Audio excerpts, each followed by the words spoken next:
high-quality assistive devices for all eligible Divyangjan is a fundamental need.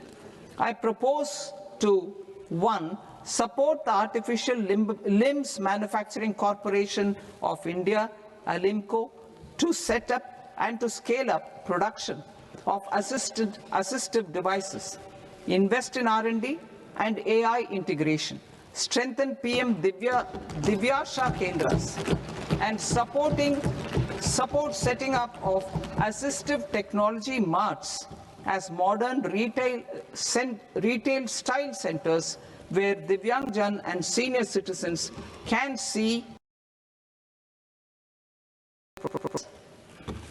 reaffirming our commitment to mental health and trauma care. There are no national institutes for mental health care in North India. We will therefore set up a NIMHANS 2 and also upgrade national mental health institutes in Ranchi and in Tezpur as regional apex institutions. Emergencies expose families, particularly the poor and vulnerable, to unexpected expenditure. We will strengthen and increase these capacities by 50% in district hospitals by establishing emergency and trauma care centers. Focus on Purvodaya states and northeastern regions.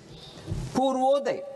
I propose the development of an integrated East Coast industrial corridor with a well-connected node at Durgapur, creation of 5 tourism destinations in 5 Purvodaya states, and the provision of 4,000 e-buses. Buddhist sites in northeastern region. The northeastern region is a civilizational confluence of Theravada and Mahayana or Vajrayana traditions. I propose to launch a scheme for development of Buddhist circuits in Arunachal Pradesh, Sikkim, Assam, Manipur, Mizoram, and Tripura. The scheme will cover preservation of temples and monasteries, pilgrimage interpretation centers, connectivity, and pilgrim amenities. 16th Finance Commission. On 17th November 2025, the 16th Finance Commission submitted its report to the President.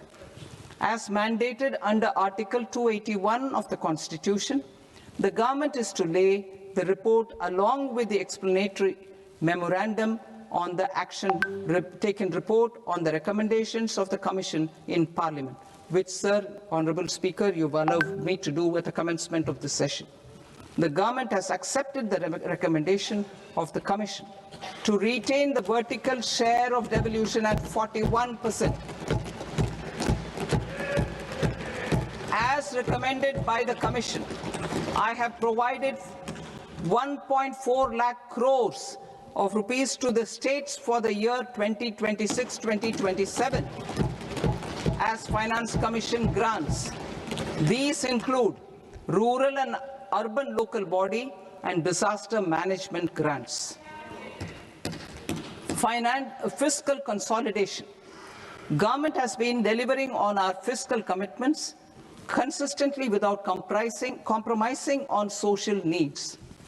To strive towards accepted standards of fiscal management in Budget 25-26, I had indicated that the central government would target reaching a debt to GDP ratio of 50 plus or minus 1% by 2030-31.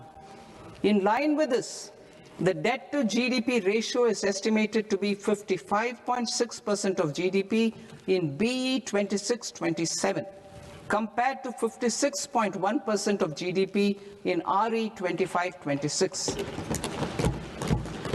A declining debt to GDP ratio will gradually free up resources for priority sector lending and expenditure by reducing the outgo on interest payments. One of the main operational instruments for debt targeting is the fiscal deficit. I am happy to inform this august House that I fulfilled my commitment made in 2021-2022 to reduce fiscal deficit below 4.5% of GDP by 25-26.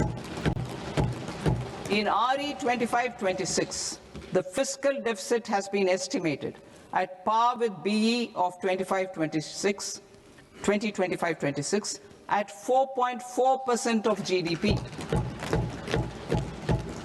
In line with the new fiscal prudence path of debt consolidation, the fiscal deficit in BE 26-27 is estimated to be 4.3% of the GDP.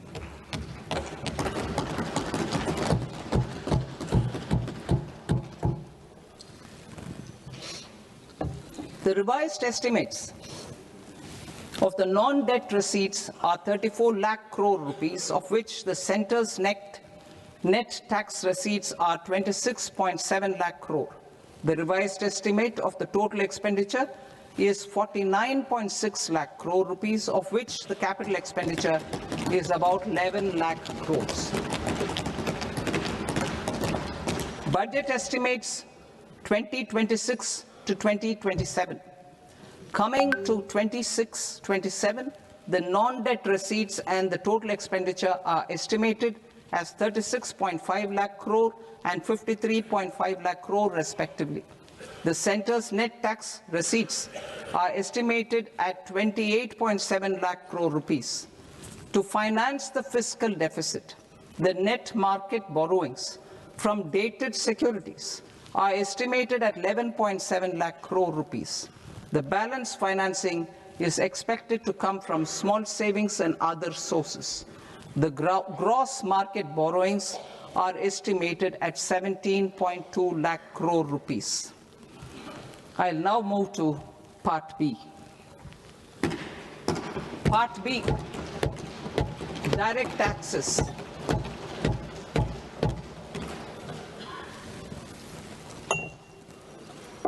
Honorable Speaker, sir, I now present my proposals on direct taxes.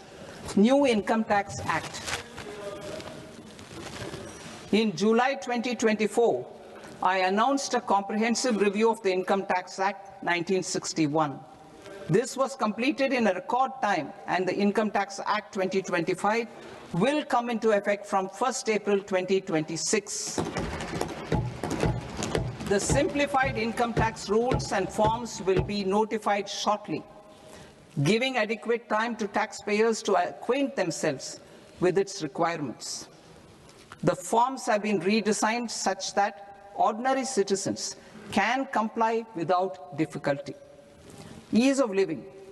I propose that any interest awarded by the Motor Accident Claims Tribunal to a natural person will be exempt from income tax, and any TDS on this account will be done away with.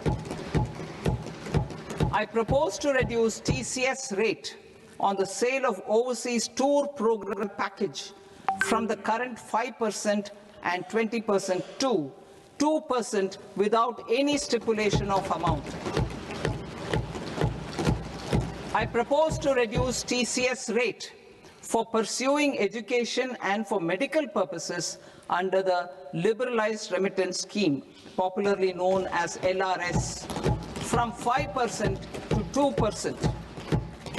Supply of manpower services is proposed to be specifically brought within the ambit of payment to contractors for the purpose of TDS to avoid ambiguity.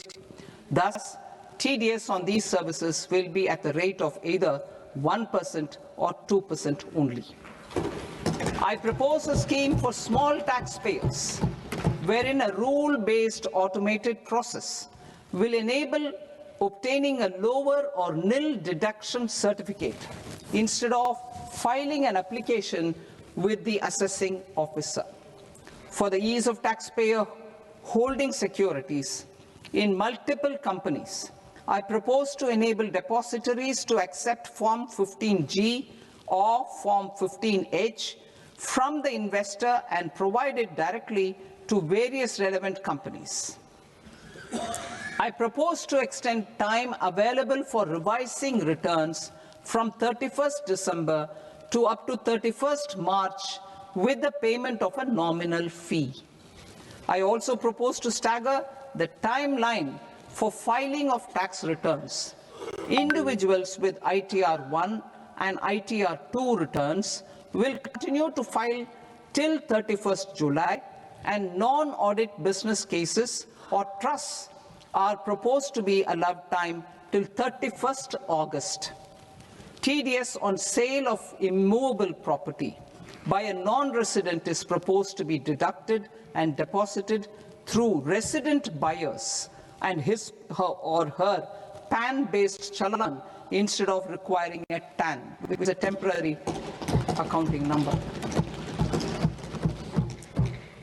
To address practical issues of small payers like students, young professionals, tech employees, relocated NRIs, and such others, I propose to introduce a one-time 6-month foreign asset disclosure scheme for these taxpayers to disclose income or assets below a certain size. This scheme would be applicable for two categories of taxpayers, namely, A, who did not disclose their overseas income or assets, and B, who disclosed their overseas income and or paid due tax but could not declare the asset acquired. For category A, the limit of undisclosed income or asset is proposed to be up to 1 crore rupees. They need to pay 30% of fair market value of asset or 30% of undisclosed income as tax and 30% as income tax in lieu of penalty, and would thereby get immunity from prosecution. For category B, asset value is proposed to be up to 5 crore rupees. Here, immunity from both penalty and prosecution will be available with a payment of fee of 1 lakh rupees. Rationalizing penalty and prosecution. Multiplicity of proceedings are hindrance to the ease of doing business. I propose to integrate assessment and penalty proceedings by way of a common order for both. There will be no interest liability on the taxpayer on the penalty amount for the period of appeal before the first appellate authority, irrespective of the outcome of appeal process. Further, quantum of payment is reduced from 20% to 10% and will continue to be calculated only on core tax demand. As an additional measure for reducing litigation, I propose to allow payers to update their returns even after reassessment proceedings have been initiated, and an additional 10% tax rate over and above the rate applicable for the relevant year. The assessing officer will then use only this updated return in his proceedings. There is already a framework for immunity from penalty and prosecution in the cases of underreporting. I propose to apply this framework for immunity to misreporting too. However, in such a case, the taxpayer will need to pay 100% of the tax amount as an additional income tax over and above the tax and interest due.